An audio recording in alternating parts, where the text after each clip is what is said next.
Welcome. I'm Faye Waterman, and this is a virtual coffee cocktail conversation hour. And it's all about building connections and raising profiles.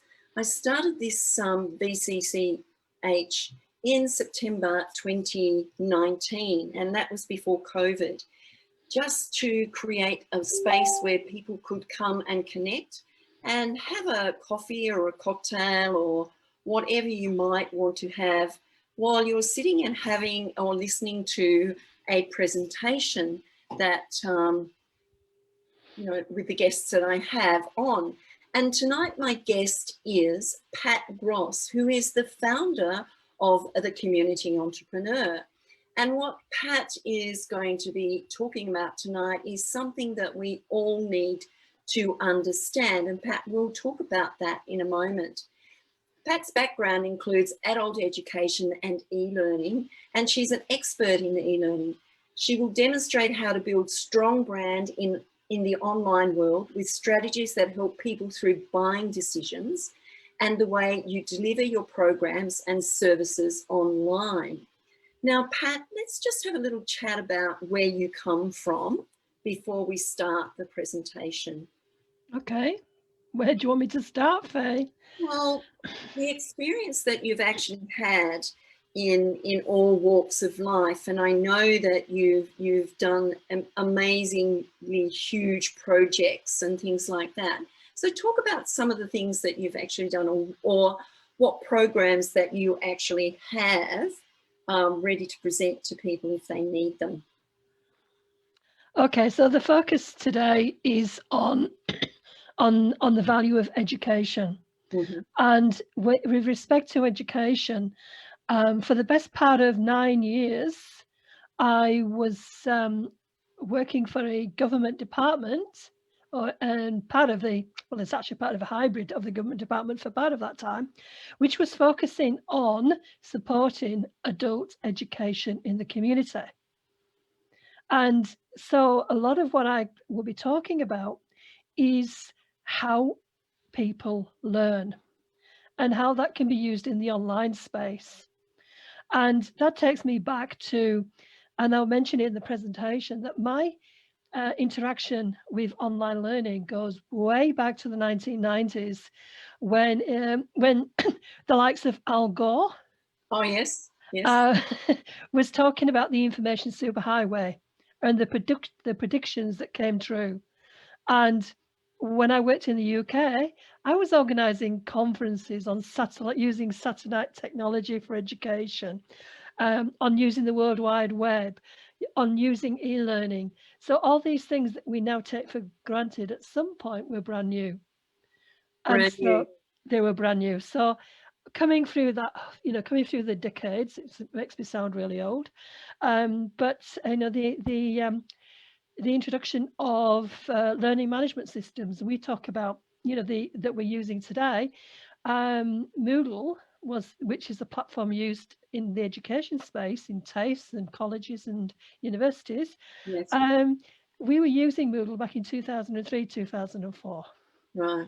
So podcasting, that's great today. I had a project which was actually one of those trial projects that the government had put money into back in the early 2000s. Right. So there's a lot of stuff in the second generation that I was involved in piloting, and again the innovation came into it. And then in the last few years, I've been involved in auditing toolboxes online. So you mean auditing the organization's toolboxes online? Is that? I'm talking about a set of standard e-learning courses that were established, that were mapped and given the official government endorsement to training packages in the vocational education space. Right. Okay. And as they were, as they were for about 5 or 6 years, and the training packages themselves changed, I and a team, we went through every single training package and looked at the currency. Okay, and that is a huge amount of work in itself. without anything else. It was interesting. It was interesting. And the things that you found that needed to be tweaked or upgraded or fixed, were there a lot of things that needed to happen in that space when you were going through and auditing? Look, it was a lot of it was to do with the paperwork, the learning, the online learning items, the objects, etc., the assets were to match a changing. You yourself have worked in the training space, Yeah, so you know that the training packages themselves get updated as new ideas come along. So basically, absolutely. so basically, that was trying to see which ideas had been out of date. But yeah, you've got a point there, because one of the crossroads that we had was the use of Flash, Right, and that was sort of superseded by HTML5. right. So there were some of those training online toolboxes that had Flash in them, which Right. obviously were obsolete. So that was another angle we've all got to be mindful of, and that is that technology changes all the time. Yes, and through COVID, through 2020, things have changed a lot because there are more and more and more people, more business owners and entrepreneurs that have been putting their training programs and learning programs and things like that online. But are they putting it online in the right way to make it work efficiently and effectively for them and their clients or their. Look, everybody's different, and there may be some who are really scoring goals, and all hats off to them. And there are also those, and we're going to talk about this, Yeah. who basically take their face-to-face program, record it online, put a manual in place, maybe have a forum. But again, the question is, does that go far enough? And that's something else we're going to explore in the presentation tonight. Beautiful. Well, how about we get started on that presentation? What is it that you're going to talk about tonight, Pat? And why are you so passionate about this area? What is it that makes you passionate about this area? Well, I'm going to save that until the presentation, because there's just one part, one particular image, and that will be the crux of my passion. So I don't want to spoil it. Okay. I want to go into it. All right. So just talk about the topic and what you're going to be talking about. Okay. I've put this down as 3 ways to educate and win the hearts and minds of your prospects and clients. So it's practical. There's practical marketing alongside what you should be thinking of when you're putting together an educational program after the person. And that part is niched to people who have got training programs, or even think about this. They may have a service and they may want to educate somebody about how that service works Yes. Yes. or product. Yeah. So it just needs a little lateral thinking. But I just want to be able to put out there some of the things that people should be thinking about when they're putting together a really good online program. And that's the difference between going online and e-learning.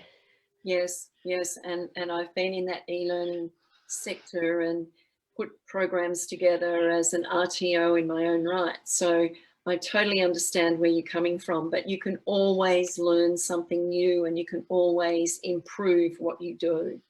So I'm going to hand it over to you to do your presentation, Pat, and I look forward to learning tonight. And those Okay. people that are watching on Facebook, please join us. And if you've got any questions, you can write them in message to me and I can ask Pat after the presentation has completed. Thanks, Pat. Okay. I'm just going to share. Can you see the screen? I can see the screen. I just need to move my other screen to make that one work. Okay, so 3 ways to educate and win the hearts and minds of your prospects and clients. And it's not working. Sorry. Okay. Can you see that? Yep. Okay, that's good. Okay, facts. Let's start with the facts. And this is what the presentation is going to be split into before and after. Okay. And at the same time, take note of the presentation and think about how could these slides be presented differently. Okay. So, facts. This is where we are today. We know that 8 out of 10 Australians shop online. The purchase, it takes place online. Okay? Yep. There are 22.31 million internet users in Australia as of January 2021. That's just about, apart from the young ones, that's just about the whole of the population. So, It is. so there's a marketplace, and that's just Australia. Okay.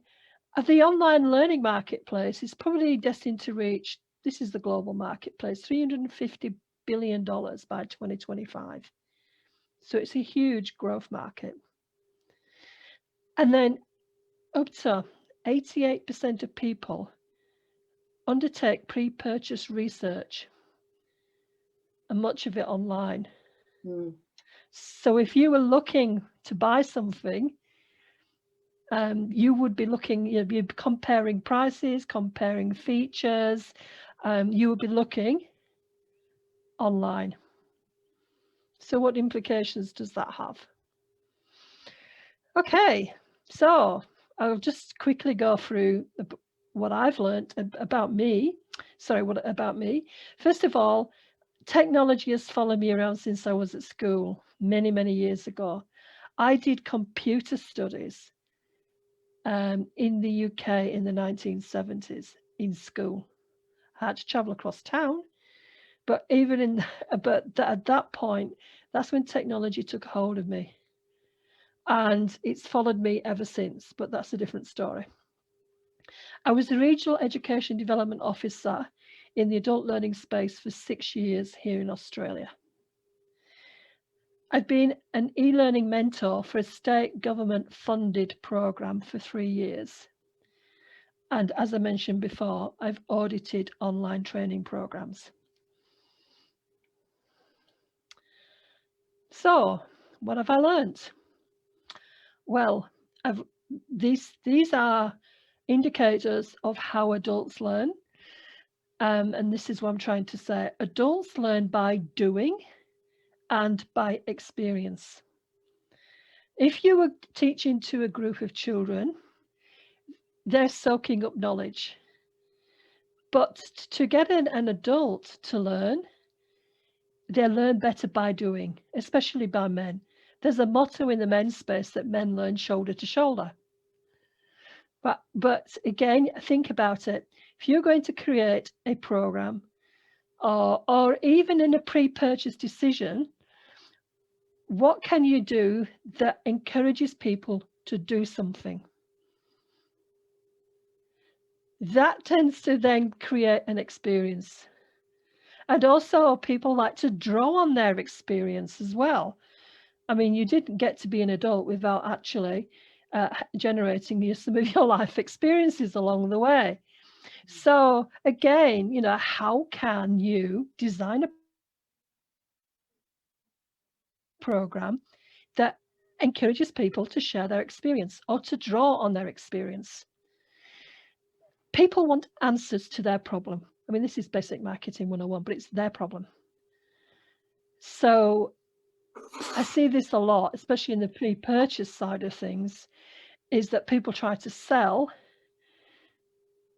but they're not considering what it is. And I'm going to show you a trick because it's not necessarily a problem. And this is a good one. Many adults were done with education years ago. So don't try and preach at them, speak to them, etc. Learning has got to, going back to the top of that list, learning has got to be an experience. It's got to be learning in a fun way that doesn't make you feel as if you're back at school with your homework and just writing essays. That's not learning for adults. Okay, so what we're going to look at here are 3 ways to educate and win the hearts and minds of your clients and prospects.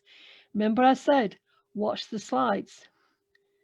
What if you were to package the presentation like this and have buttons so somebody can touch the buttons, so they can click before they buy, and then you would have all these slides going down here, and then they could click after they buy and then have that experience here. So I'm just giving you sort of a heads up here of some of the things that you could do to completely change a boring PowerPoint, for example. So that's how I've designed this boring PowerPoint, but at the same time, as I said, you could press a button. And that's, as I said, people are doing something. Make it as interactive as possible. If you're designing any kind of learning environment. Okay, so let's go to the first way to educate. Now, this is really, again, I'm pressing the before they buy button in theory. And here we're looking at, there are 5 stages to purchase, to make a decision to buy something. And the first stage is indifference. And then they're sold on the need, they're sold on the concept, sold on the brand, and sold on your offer. Okay. So basically, it's what can you do to win the hearts and minds of that person in that buying decision journey. Now, the first one there, indifference, may not be the point of contact when you're in the first part of the journey from your perspective. But there are sort of products and services out there, and I see them on Facebook where they try and get your attention because you never even thought about this being an issue for you. So there's an education element already there where you're reaching a target market with this warning about something. You know, if they don't do this by the time they're 50, they're going to be blah, blah, blah. So there's an education element. Another part of that, especially in Facebook, which my assistant, I mean, she really goes on about when she talks to people that she does websites for, is the stop images. She calls them stop images. Those gruesome images that come up in the advertising, where there's something. Well, it's part of the education journey. They're showing what can happen if something, if blah blah blah. So there is a sort of like that shock, which comes into that indifference. So it could be something, fantastic, completely opposite. If you did this, your world would change. So that's fine. And then, but what we're talking about there is when if people are already researching on the internet, they're sold on the need. I've just said 88% of them get to the internet because they're searching for that to buy. 57% have already decided they want to buy something. It's from whom? And there's all this thing about, being able to catch their attention, etc. But once there, one of the things you can do is start, they're sold on the needs, then sell them on the concept and the brand, and then your offer. Now, in that journey, it's interesting that one of the things you can do, this is when the education comes in, and one of the things that we do is called a marketing health check. And we do it, it's not our core business, but we do it because we've both got marketing qualifications, and every so often, because we've got no vested interest, we will work with an organization and we'll review their marketing materials. And it's interesting that in this instance, 3 or 4 years ago, we were working with a trader. And it's great with traders, and in fact, we're just doing another one today. And they, if you want to educate somebody who's landed on your site, you've got to stand out from the trader next door. And I can guarantee that there's a lot of poor websites. But if you had something like a step-by-step guide, if somebody, if somebody's looking at refurbishing the bathroom. You could have a guide about, what you need to look for, etc., and all that. So, all that kind of thing. It could be a checklist. That is educating somebody, and it's building that profile with them. It's you start, oh, well, this guy knows what he's talking about. And then you would add the images and the videos, but they have to be relevant and they have to show the dream, what that person wants, the result. And again, I've been looking at images on different websites relating to this particular trade service, and some of the websites and some of the images were not very well thought out, and they weren't demonstrating that experience that that person wants as a result. So if you're going to do a luxury bathroom, you show somebody a luxury bathroom, not just a bathroom that's that's not sort of just doesn't look as if it's finished. It's so there's certain things that you do that you're educating them, because even the images is saying to that person, this is the standard that you're going to get if you come with us. So you're educating them. So in the context of the buying decision, very much when I talk about education, I'm talking about what is going to draw them to you, sold on the brand, because that's the key.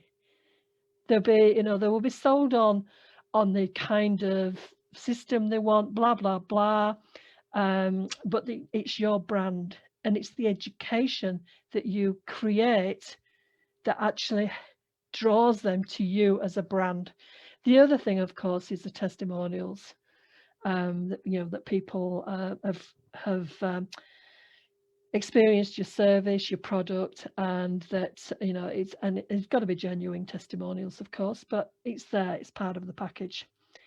And then, of course, the offer. But in that whole journey, what I'm trying to say there is consider educating that prospect, that to get to what to get to the experience that they're looking for, and that you can help them with their buying, with their decision making. You're going to give them the guide that's going to help them to make their mind up that it's your product that they're going to need or going to want. So, the education actually starts in that buying decision process. Now, this is the secret sauce coming up. I know you're familiar with it, Faye, because I shout this mantra all the time. This I was reading, it's come from the Robert Collier letter book back in the 1920s. And in the middle of the book, he talks about motivation. And he says there are 6 motivators in this world. There's self-preservation, there's self-indulgence, there's pride, there's duty, there's love, and there's gain. And if you think about those, when I'm working with clients now, I tease them a little bit. I say, which are the 2 main motivators? So if somebody is, for instance, wanting, and I'm staying on the sort of product side of it for the minute, because it's going to go over to these programs afterwards. But if you want, if you want a whole new luxury bathroom, you're going to be, probably your motivators are going to be something like self-indulgence and pride. Now, self-indulgence would probably say these people have got the money, so that's not the issue. You supply them with what it is that they want. It's more important for them, because of the pride, to have the best looking bathroom possible. Yes. So if you then consider what the 2 most important motivators are, that changes the way that you talk to them and the way you educate them. So if somebody wants a luxury bathroom, for example, your language you're going to be using, the images you're going to be using are going to be very, very, not so much professional, but indulgent. And you're going to have these people going, I want that. I want that. So you've educated them because of what motivates them. Does that make sense, Faye? Okay. She's Yes, nodding. She's yes, nodding her head. it does. Okay. So this is the secret sauce in many ways, is once you understand what motivates your prospect. Another example is 24-hour plumbing. It's easy, that, isn't it? I mean, what motivates them is self-preservation. Is probably the easiest one there. But you know, we were looking at some plumbing sites a couple of years ago, and it was amazing how many of them didn't have the phone number right on the first page. And the second bit was that if you tried to make an inquiry, you had to fill out a form. Hang on a minute, this is a 24-hour service. So, so, uh, so there was certainly, we're not thinking about what the motive was for somebody to want to land on your page, go what they're looking for, and helping them to buy your product the quickest way possible. And that's the example of actually not considering what the motivation is for people landing on your page in the first place.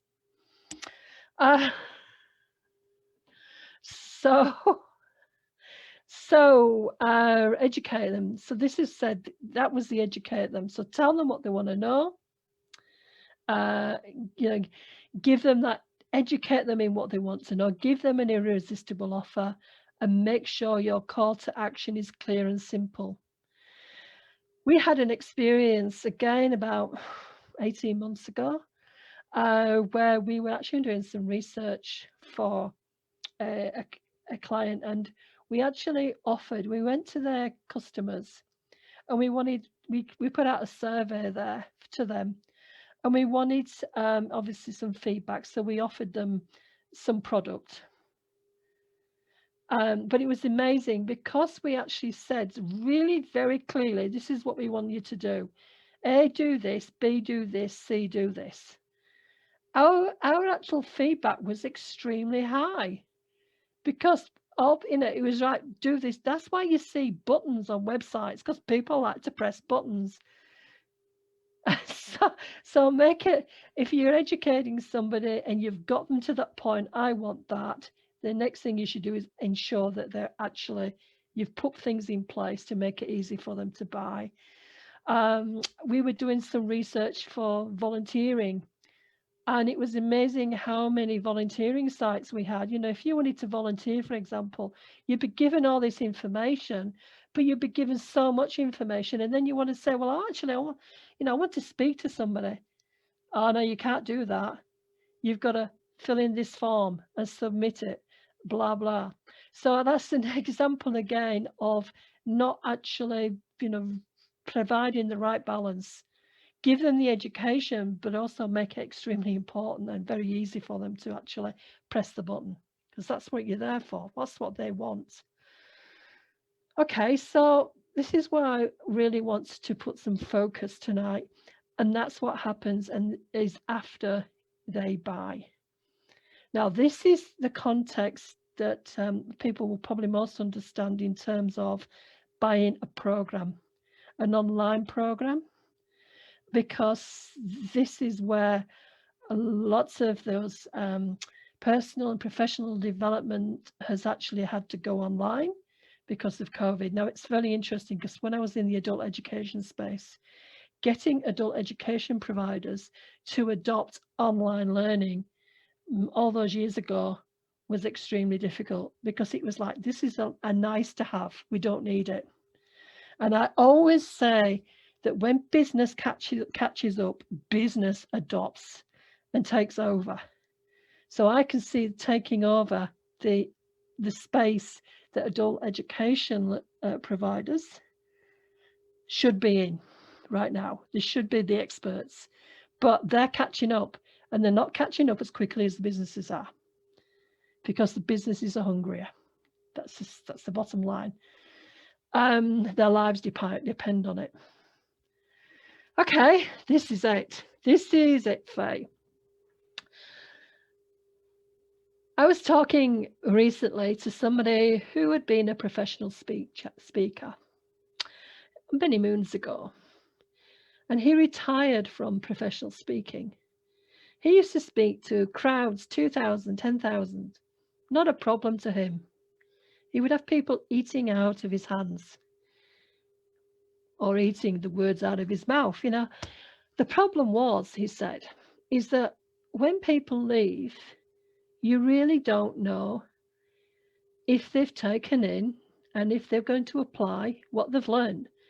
Has it been worth it? All the effort you put there. Yes, you'll have you would have your sort of manuals or your CDs and your courses at the back of the room. And somebody recently gifted me some courses from a professional speaker from a few years ago. And they were actually on CD. And guess what? It was, they might as well have just been in front of a conference room, because all it was presenting at you. And they haven't changed much since then either. So, the speaker I'm talking about, who said, he gave up because he just felt disheartened, because he just didn't know. And you know what? I think he's right. You don't know. You're all infused. You're fired up with enthusiasm. You've got this stuff. You've taken copious notes. You go back to your day job, and you just don't do it.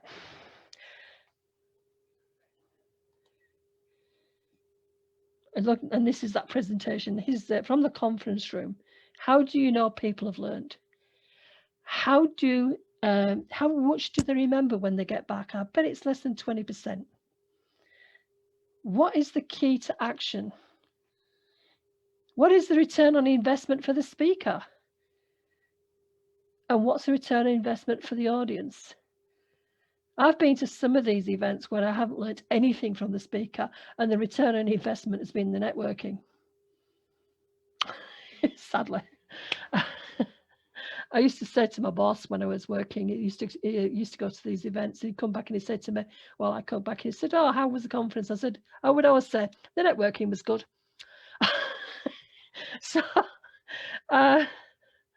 So now we have got the perfect opportunity, because we've got the online, the e-learning space. And it is, when I say e-learning, because you can break that learning down now in such a way that you can do your presentation. In fact, I've developed a course with this speaker from years ago. We've completely repackaged a course. It's a business building platform. And we've broken it down. Where he had 5 or 6 units, we've got 9. So we've broken it down even further, so that people can learn, learn either the bits that they want to learn, because you can go to a conference and only so much of it is relevant to what you want to do. So that's a clue there. Break down your learning program, and don't be precious about it. You can actually structure it so that somebody gets progressively more experience, or you can say, can I design this program so that if I had to, I could pull out a unit and make it independent? And you hear that about writing a book. You write a book and then you break it down into independent courses. It's the same thing here. You can build a big course. Don't be precious about it, and then be able to break it down into different courses. And so it's structured learning, so that you can design your program so that they, as I said, learn in bite-sized chunks, or learn what they need to learn or want to learn, but do it in such a way, even within those units, that it's progressive and it's structured, that it has a logical flow to it. And you can design it so you can get from one stage to the next, but you can't get to that next one until you've done some kind of self-assessment exercise. I mean, if you wanted to, if you had a fully interactive and you've got a tutor and you can do all that kind of thing and sell stuff to them. But software these days is such that you can design a quiz, you can design some kind of test, and it'll give you a percentage of accuracy.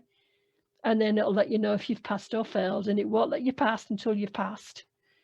But at least you're learning. And half of that, the trick there is what you're doing is you're confirming what you've been working your way through. So it's embedding more information into your tacit knowledge. So that, and tacit knowledge just means that once it's in there, it's going to be there anyway. It just changes the way you think and do things afterwards. So as I said, you can repeat until the knowledge is embodied, sorry.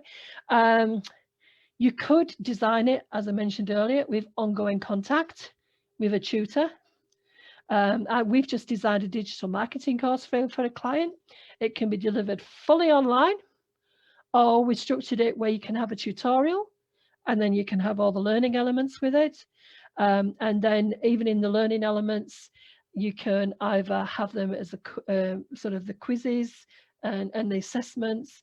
And at the very end, the big assessment, which is that reflection. Remember your experience, you're talking about adult learners. We've put that so that you could, and the learning management software allows that you can create an essay, and that essay can go to the back end to that tutor. So you might not have a lot of engagement with somebody, but at the very end you may, you may have to do some mistakes. There's all sorts of ways that you can design your learning, not just, just recording a video on a workbook and letting somebody get on with it. And then you can build a community, because one of the things that we highly recommend is that you create a forum space in the learning management software. So that space is where you can have people talking to each other, you can have contact with the tutor if there's a tutor, or you can actually have access to the links to the online meeting room and any webinars, etc. So you can build a community. That's what the learning management software allows you to do. And look, when you do you adopt e-learning, this is some more data, is that 40 to 60% less employee time than learning the same material in a traditional classroom setting. So you translate that, you're going to be learning in half the time than if you were sort of sat in, went to night school or evening classes or something like that. You could just do it online for less than half the time. It increases retention rates 25 to 60% compared to, there's a figure, 8 to 10% for face-to-face learning. You can remember 60% as opposed to 10%. Where's the value for money? It's going to be in that 60%. And then 42% increase in revenue for companies that invest in e-learning. Because once you've got the package, it's there. Anybody can use it anytime. You've got new people coming along, they can use it. So it's a great, sort of training, professional development investment. So, as we said, adults learn differently. And we have to consider this. They need to know why they want to learn. There's more often than not an outcome.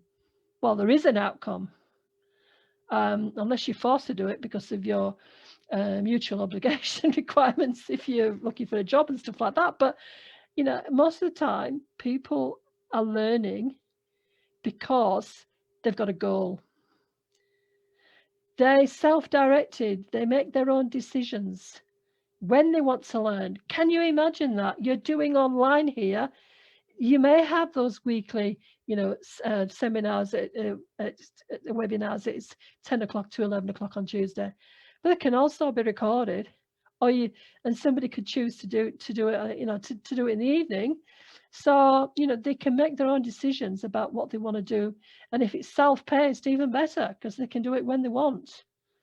And it fits in with their other house and family obligations, etc., and work life. They like to relate to life experiences, and adults are ready to learn. Create a learning experience that's life-centered or problem-solving. It's like that quiz, it's that competition thing. It makes you want to uncover the gold at the end, the gold in the end of the rainbow. And they would need to have a motivation to learn. And again, that's where you could pick up those motivators. Why would somebody do an aged care course, for example? It's because they want a job in aged care. Or it might be because they want a job in somewhere. But I mean, there's a motivation. And that may be attached to, again, in that case, the motivator would be gained because they'd be gaining something on their CV or training that would get them the job. And then here, and this one is, the visual, the auditory, the kinesthetic, and the writing learning styles. So when you're putting a course together, consider that sometimes you may have to duplicate or even triplicate the same piece of information, because we just had, again, a recent experience. We're putting somebody, helping, training some people on putting systems together. And part of that is to do, my assistant put together a video.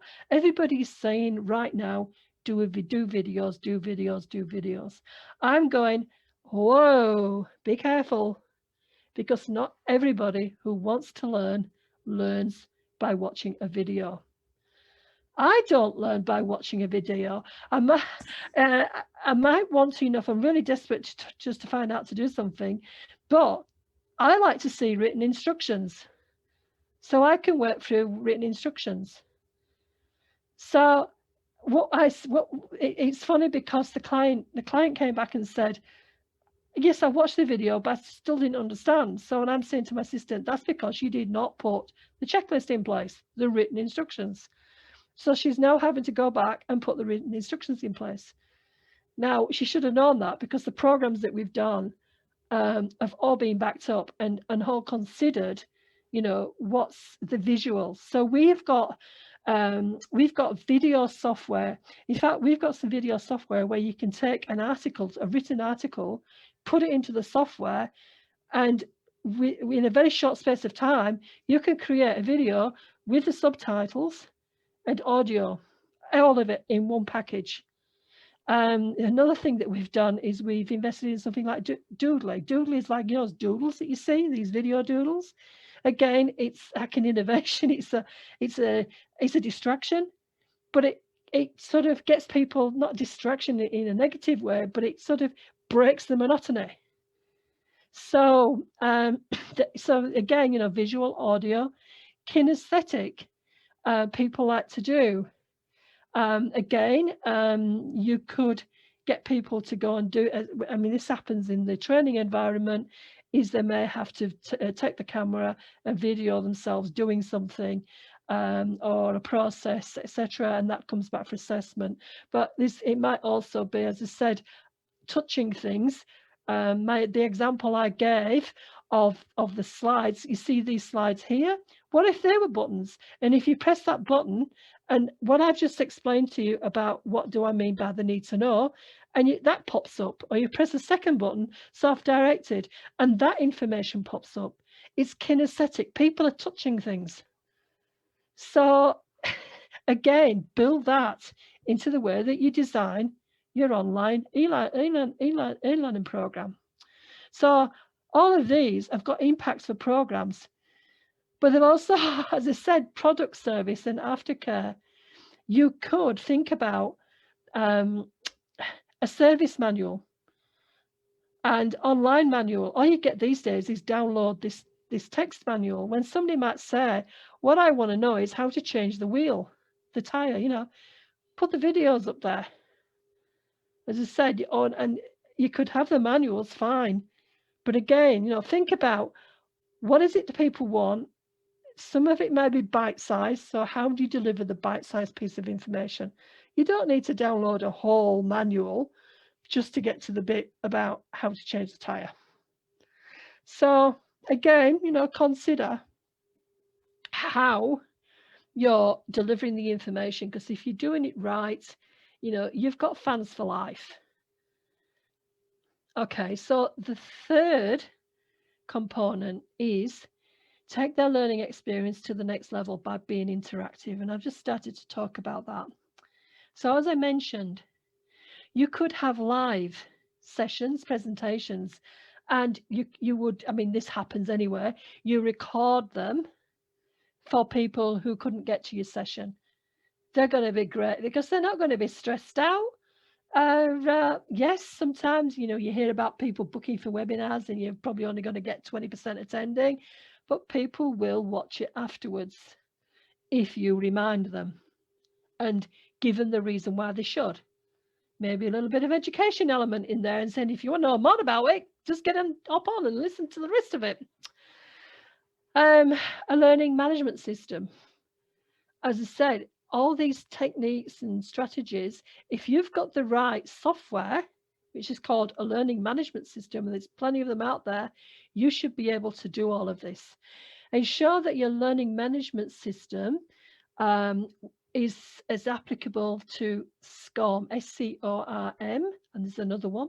And what that means is if you design little learning, interactive learning videos where you can do this, and whatever, which I'll just show you an example of what you can do. In order for that to be embedded, and WordPress, actually, you can do it.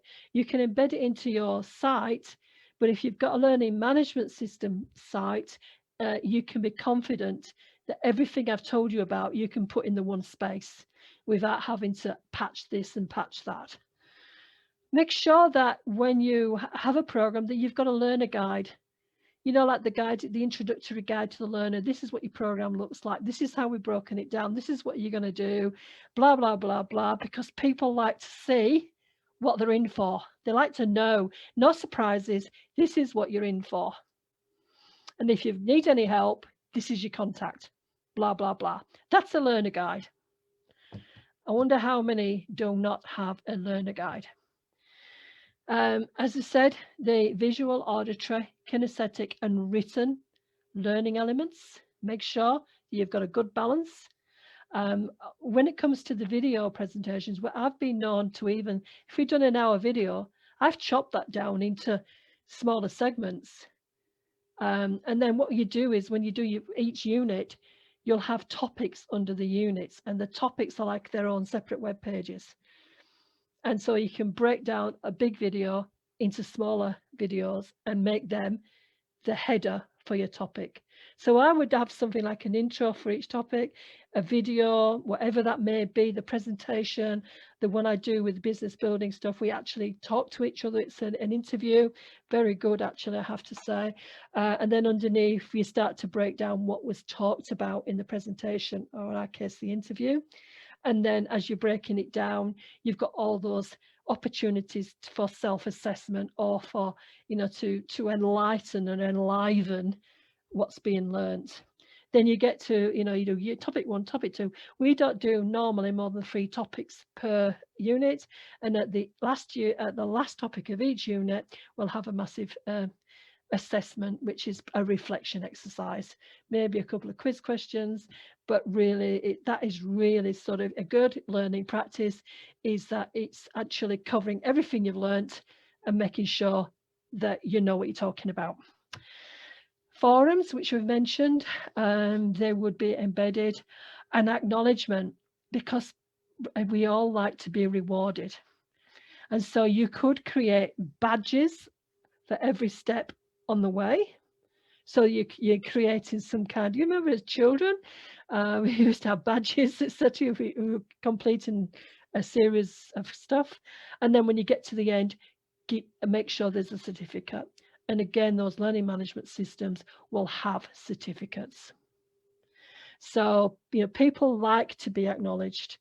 If you've got a few people who are all going to graduate at the same time, maybe if you're online, have an online party. I don't know how you do it, but have that, because that is the ultimate experience of recognition. It's recognizing themselves, other people. It's that release, and it's the graduation, and people feel as if they belong to that tribe, and therefore they're going to be your fans forevermore.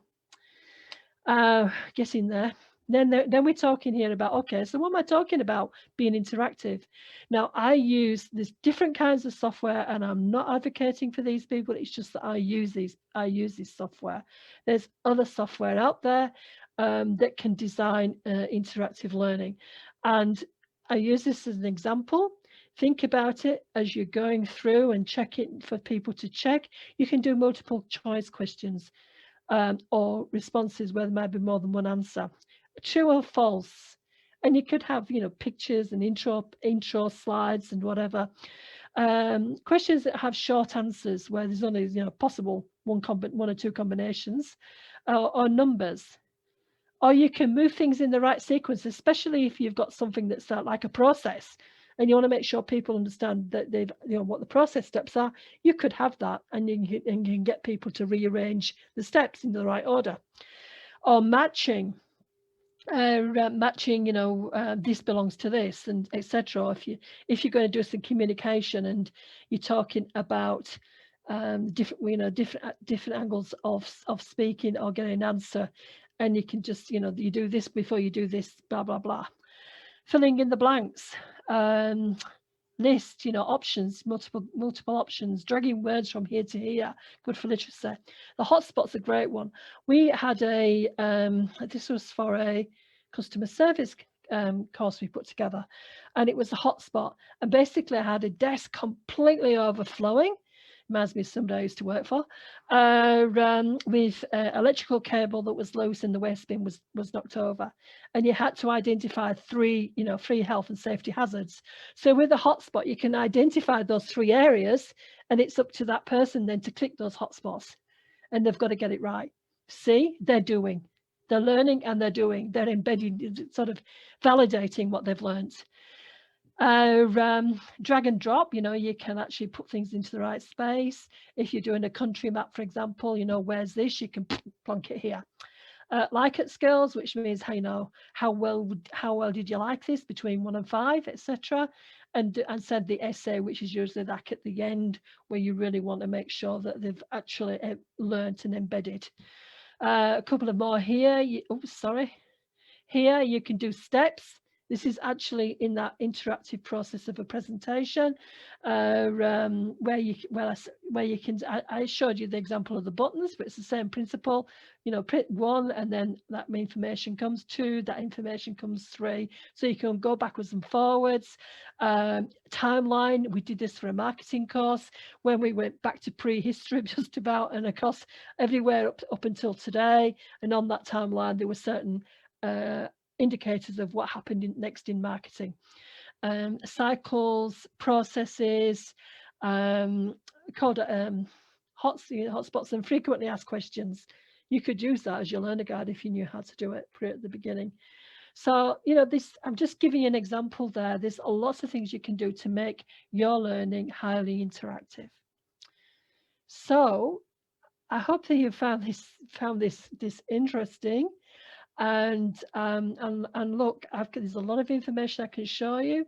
I could help you to design a whole e-learning program, or I could even look at your program and say, well, why don't you do this and this? And it's all against the adult learning principles. So design and deliver. So we can help you to design your educational message. And this is particularly so when it comes to the pre-purchase decision.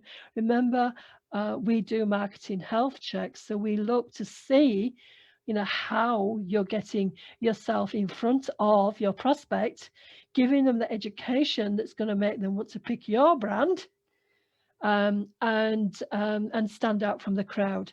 So, strategy to engage with the prospect in the buying journey and beyond, or that's design, or we can deliver your educational content, and that's when we can look at your look at what you're doing or want to do.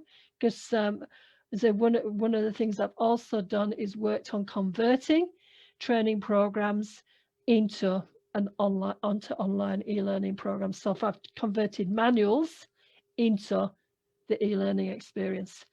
So my name is Pat at thecommunityentrepreneur.com, and you can find me by phone direct, speak to a real person on 0407 450 818. There you go, Faye. What a comprehensive message that you've just given there, Pat. Thank you so much. There's lots of questions, that I've kind of written down here. But the overall thing is that what you can do to help those who are struggling to put their program online, you can help them, well, either design it or help them deliver it and get it up and running so that it is more professional and it's a lot easier for them to manage. And it is about adult learning, and adult learning is engaging people and giving them that experience, which is really important.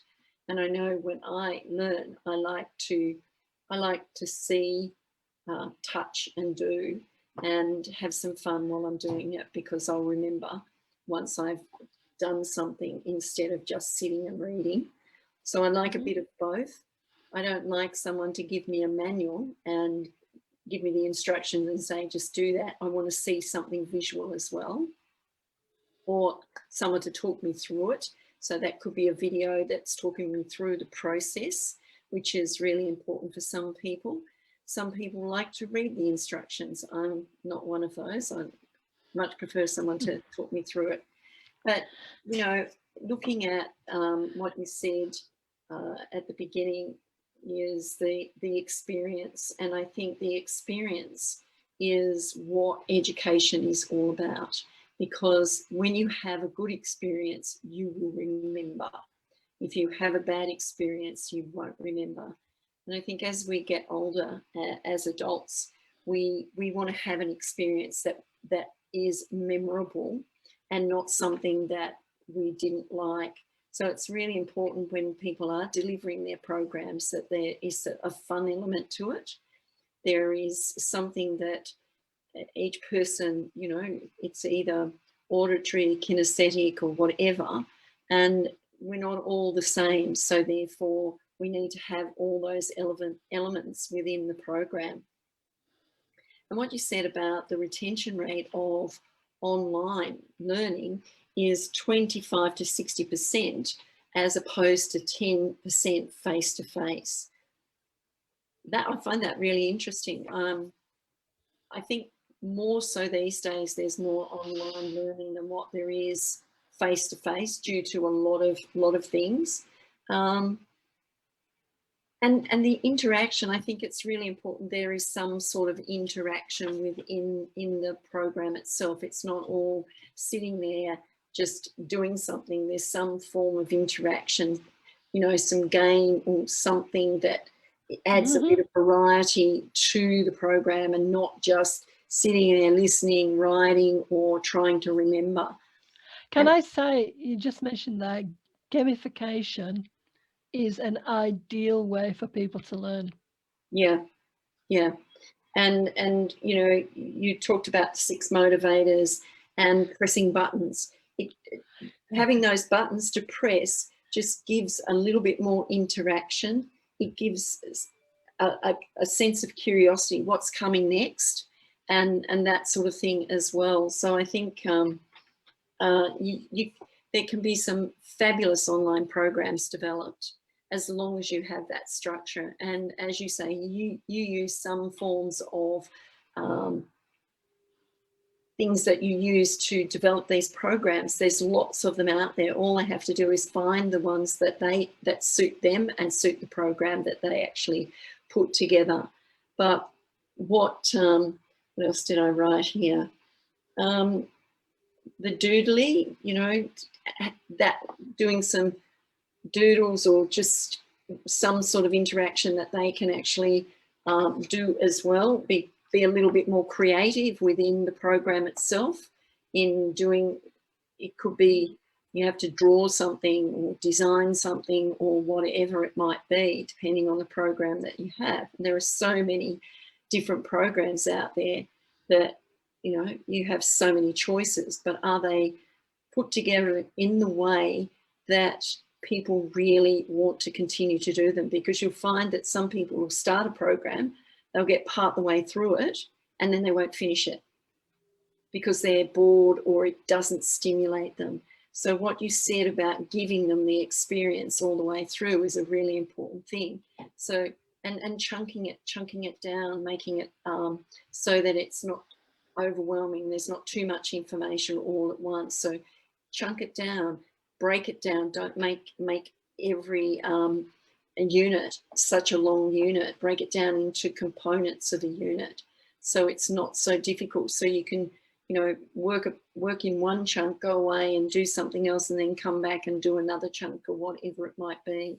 So it's there's so much to think about when you're designing and getting a program up and ready to deliver. And then the delivery of that program is really important as well. It's not just the design and having the information, it's how it's presented to the individuals that buy the program. And you talked about a fellow, Robert Collier, and his 6 motivators. And it's really, yeah, they're very relevant to anything that we actually do. And then the fellow that was a speaker who got disenchanted by speaking because he didn't know how many of the people that were in the audience actually took on board anything that he said, or they learnt anything. He didn't see the results of that. So how can you have that interaction to find out how you know, how well the course went for this person and that person, because everyone is going to be different. Everyone's going to work through it in a different way, and they're going to get a different result to the person sitting next to them or the other person that's online with them. So it's really important that, you know, once the program's been used a few times, to go back, look at it and tweak it and make it. It's got to be fun. You've just mentioned you've just mentioned something. Actually, you've just alluded to something which I've missed, and I was going to put it in there. Moderation. Mm. Moderation. That is the one thing that's missing from just about a large proportion of those online programs that are out there. What do I mean by moderation? I mean this, and you just done that. You need feedback. Yeah. To from you know, colleagues, from people who've been through your program. You need that feedback, and so at certain point in the training sector, it's usually every year, you get together and you look at that program and you make changes. So you're continually updating it to keep it relevant, and make it relevant if you haven't got it right in the first place. So moderation is a strategy you need to build in. Yeah. Thank you. You've got to start somewhere. So start somewhere, get the program going, but you can look at it and tweak it and get your feedback. And I know this because I experienced it. I was an RTO in my own right, and I ran nationally accredited programs, and, you know, I was audited all the time, and you had to conform to what was being run. When you're an entrepreneur, you don't have to do that, but it's really important that you have that structure, that fun, and that engagement. It's, you know, like, because if you want people to continue to come through your program, you have to have that experience, that engagement, that fun, that feedback, and ask the questions of the people that have participated, get their testimonials to see what they thought of the program and whether something could have been made better for them to learn easily. Yeah. Mm-hmm. Yeah. Well, I think, Pat, that's been fabulous information. Thank you so much for your time. And hopefully, if there's anyone that wants to contact Pat, there's her contact details here, pat.thecommunityentrepreneur.com, or you can phone her on 047 450 818, and she'd be only too happy to have a conversation with you about your program. She can have a look at it and give you some feedback, and whatever you want, really. So I know there's so many online programs going up now. Make them good, make them so that people want to participate. Thank you, and it's good night from me. I'm Faye Waterman. This is Virtual Coffee Cocktail Conversation Hour, which is run once a month. If you want to participate, you can come and join us on the Zoom itself, or you can just join us online through Facebook and the watch parties that are happening out there. So have a good rest of the evening, and I'll see you next month. And thank you so much, Pat. No, thank you. Pleasure.